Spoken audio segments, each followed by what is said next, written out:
Hello everyone, मेरा नाम रोहित है और मैं अपने इस चैनल पर एक से एक अच्छी अच्छी कहानियाँ लेके आता हूँ। Motivational stories, romantic stories and interesting stories. आज की जो कहानी है वो कहानी एक लड़की के ऊपर है। उस लड़की का नाम मीरा है। तो सुनते हैं इस कहानी को। वैसे कहानियों को सुनने में ही मज़ा है। अपने कानों में हेडफोन लगाएं, अपने फ़ोन को एक तरफ रखें और इस कहानी को सुनें। जैसे ही मीरा अपने कमरे का दरवाज़ा बंद करके अपने बिस्तर की तरफ बढ़ी, उसे लगा कोई उसके दरवाजे के पास खड़ा होकर उसे आवाज़ दे रहा है। वो आवाज़ उसकी छोटी बहन टीना की थी।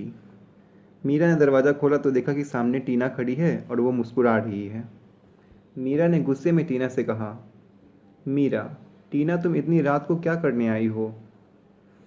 टीना, दीदी, मैं आपको बताना भूल गई। कल रिया के यहाँ पार्टी है, उसने हम दोनों को इनवाइट किया है। मीरा, पार्टी? कैसी पार्टी? टीना, रिया का भाई करण है, उसी का बर्थडे है। मीरा, अच्छा। टीना, मैं बहुत खुश हूँ दीदी, मैं जिसे पसंद करती हूँ कल उसी के बर्थडे पे जाऊँगी। मीरा, हाँ ठीक है, अब जाओ, तुम सो जाओ। इसके बाद टीना अपने कमरे में चली गई और मीरा ने भी दरवाज़ा बंद कर लिया और वो भी सोने चली गई। मीरा और टीना दो बहनें हैं।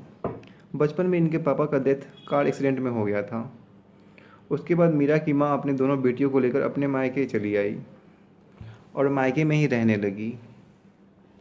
मीरा के मामा नहीं थे। मीरा की माँ अकेली बहन थी। मीरा के नाना खेती करके घर का खर्चा चलाते थे। मीरा की माँ सिलाई का काम करती थी और घर में मीरा की नानी की सहायता हर काम में करती थी। मीरा और टीना पढ़ाई करती थी।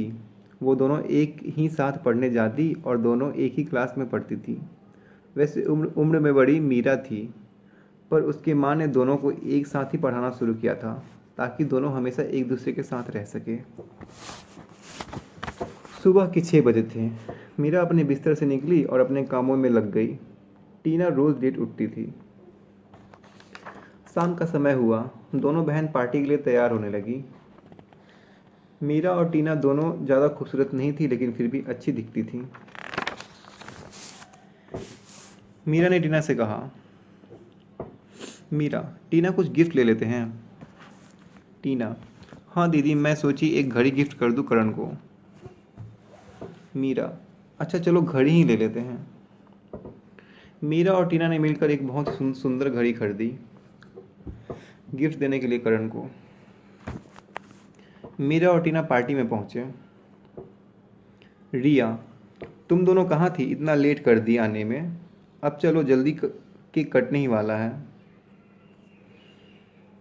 उस पार्टी में विक्रम भी था। विक्रम रिया का कज़न था, उसके अंकल का बेटा। मीरा विक्रम को पिछले 6-7 सालों से पसंद करती थी, पर कभी वो ये बात विक्रम से नहीं कह पाई और ना ही उसने विक्रम की कज़न रिया को बताई कभी। टीना को भी इस बारे में कुछ पता नहीं था। विक्रम एक अच्छा लड़का था, लेकिन उसमें थोड़ा सा घमंड भी था। विक्रम इंडियन आर्मी में था। विक्रम को भी ये बात नहीं पता था कि मीरा उसे पसंद करती है। मीरा विक्रम को देखे ही जा रही थी। वो विक्रम के सामने अपने दिल की बात रखना चाहती थी, पर वो डर के मारे नहीं कह पा रही थी कुछ। मीरा पहले भी बहुत कोशिश कर चुकी है विक्रम से बात करने की, लेकिन वो डर के मारे बात नहीं कर पाती थी। मीरा ने सोचा, कब तक मन ही मन उसे चाहूँगी, कभी ना कभी तो अपने दिल की बात मुझे बतानी ही है उसको, तो मैं आज ही बता देती हूँ। इतने सालों से तो बस डर ही रही हूँ, लेकिन आज बता दूंगी। मुझे विश्वास है वो मुझे ना नहीं करेगा। मीरा बस यही सोचे जा रही थी। 1 घंटा गुजर गया, लेकिन मीरा विक्रम के सामने जाने से डर रही थी।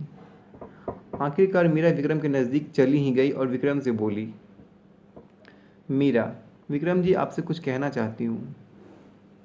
विक्रम, तुम मेरी कज़न रिया की फ्रेंड हो ना? मीरा, जी। विक्रम, बोलो क्या कहना चाहती हो? मीरा, विक्रम जी, मैं आपको बहुत दिनों से पसंद करती हूँ। मैं आपसे कह नहीं पा रही थी। मैं आपसे शादी करना चाहती हूँ। विक्रम, क्या तुम मुझसे शादी करना चाहती हो? विक्रम ने ऊंची आवाज में बोला। पार्टी के सभी लोग विक्रम और मीरा की तरफ देखने लगे। करण, टीना और रिया के तो होश ही उड़ गए ये बात सुन के। विक्रम ने कहा, मीरा तुम पागल हो गई हो? तुमने ऐसा कैसे सोच लिया कि मैं तुमसे शादी करूंगा? मैं दहेज नहीं चाहता शादी में, पर मैं चाहता हूं कि मेरी शादी धूमधाम से हो और एक सुंदर लड़की से हो। विक्रम, देखो मीरा, मैं तुम्हें दुखी नहीं करना चाहता। मैं इतना जरूर कहूंगा कि तुम मेरे लायक नहीं हो और मेरी शादी मेरे फैमिली वाले करवा देंगे। एक बात और, तुम मुझे भूल जाओ और मेरे आसपास नहीं रहो। मीरा, मैं सुंदर नहीं हूं तो इसमें मेरी क्या गलती है? विक्रम, तुम्हारी कोई गलती नहीं है, बस इतना सुन लो कि मेरी शादी मेरे फैमिली वाले करवाएंगे। एंड सॉरी, तुम यहाँ से जा सकती हो। इतना सुनने के बाद मीरा पास की एक कुर्सी पे बैठ गई और अपने आंसू रोकने की कोशिश में लगी थी। टीना मीरा को लेकर घर जाने लगी। रिया ने उसे समझाया। रिया, टीना रुक जाओ, खाना खा कर जाना। टीना, नहीं रिया, हम दोनों को जाने दो, हमें भूख नहीं है। उस रात टीना और मीरा घर जाकर चुपचाप सो गई। खाना भी नहीं खाई और घर में किसी को कुछ बताया भी नहीं। पार्ट 1 में बस इतना ही। क्या मीरा अपने प्यार को पाने की फिर से कोशिश करेगी? क्या वो विक्रम से फिर से बात करने के लिए जाएगी या फिर वो अपने करियर पे ध्यान देगी? ये सारी बातें हम करेंगे पार्ट 2 में। देखते हैं क्या होता है आगे की स्टोरी। तब तक के लिए bye and take care. Please like, subscribe and share. Thank you.